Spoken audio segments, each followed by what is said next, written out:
71 সালে এদেশের মুক্তিযোদ্ধারা বলেছিল আমরা পিন্ডির গোলামি জিঞ্জির ছিন্ন করেছি, দিল্লির গোলামি করবার জন্য নয়। আজ 2024-এর জুলাইয়ের স্বাধীনতা সংগ্রামের পর আমি বলতে চাই, আমরা দিল্লির দাসত্বের শৃঙ্খলা থেকে মুক্ত হয়েছি, নিউ ইয়র্কের গোলামি করবার জন্য নয়। যদি বাংলাদেশকে ওয়াশিংটনের দাস পরিণত করবার কোন পায়তারা করা হয়, আর যদি হিউম্যানিটেরিয়ান করিডোরের নামে আমার বাংলাদেশের বুকের উপর দিয়ে যদি বাংলাদেশের সার্বভৌমত্ব স্বাধীনতা হরণ করবার জন্য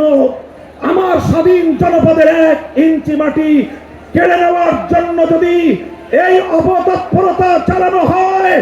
চলমান এই অপতৎপরতা যদি বন্ধ না করা হয়, তবে আমি সারা দেশের দেশ প্রেমিক জনতাকে উদাত্ত আহ্বান জানাবো, যুদ্ধের প্রস্তুতি নাও,